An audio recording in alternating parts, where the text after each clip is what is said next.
En el presente artículo se elabora con una finalidad clara, de analizar las causas de las conductas violentas de la población de riesgo, estudiando desde la base el origen de las mismas, para las que se ofrece una metodología de trabajo en la que se hace consciente en el grupo social.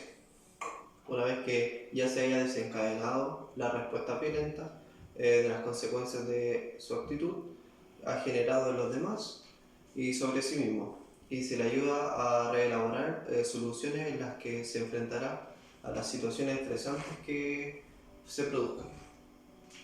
En una segunda parte hemos querido mostrar una experiencia educativa desde el punto de vista de la actividad física, con diferentes poblaciones. Una donde hay un mayor número de delincuencia y otra en menor situación de riesgo.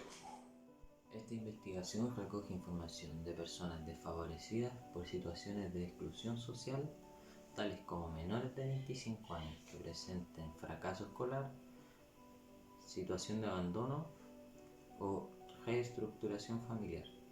También individuos parados de larga duración. A esto nos referimos a personas en circunstancias de desempleo por un prolongado tiempo. Les afecta tanto en su desarrollo personal, profesional y por ende en su desarrollo social. También tenemos a mujeres que escogen trabajar y que mantienen sus roles en sus familias, y si estas son monoparentales, significan que ellas son el sustento para los suyos.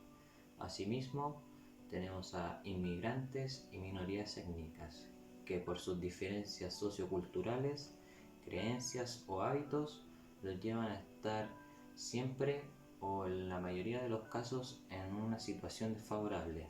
También tenemos a ex toxicómanos, ex convictos o reclusos con régimen abierto. Esto genera que por ser simplemente reclusos o drogadictos, genera en la población o comunidad en la que se encuentra que genere rechazo hacia ellos. Y por último tenemos a discapacitados físicos, sensoriales y personas con problemas psíquicos o psicológicos.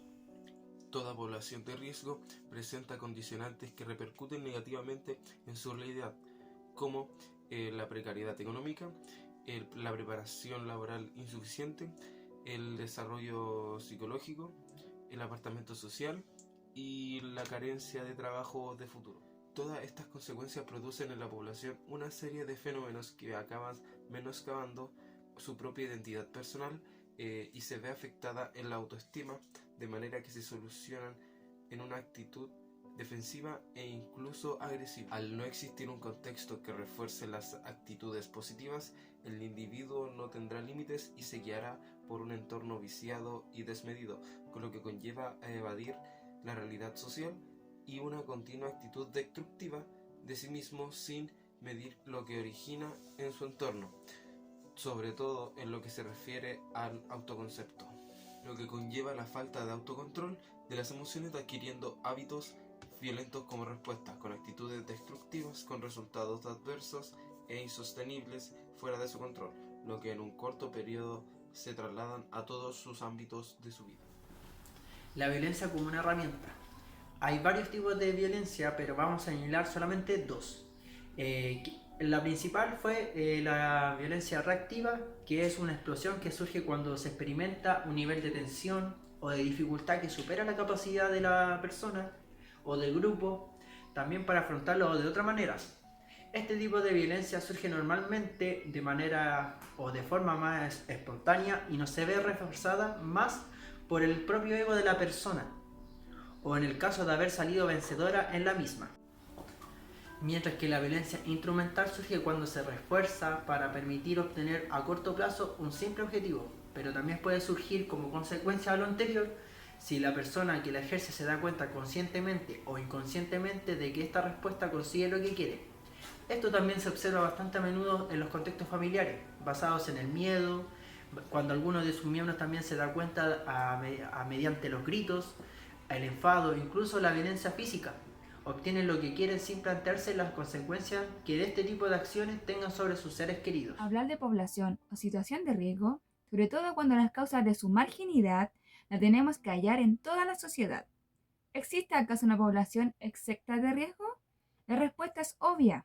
Lo que sí es cierto es que las personas que comparten las conductas más sociales presentan a menudo características comunes como pueden ser vivir en la periferia, no tener ingresos fijos y tener problemas familiares. La inclusión social a través del deporte.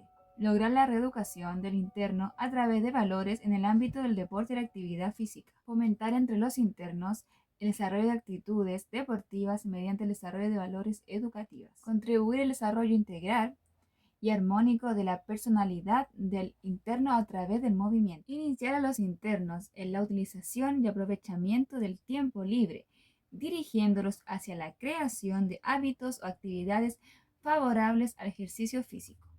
Enriquecer las relaciones individuales y colectivas mediante la consecución de hábitos democráticos y trabajo en equipo, aprendiendo a relacionarse a través del deporte de forma lúdica y educativa. Mejorar la salud e higiene física y psíquica de los internos.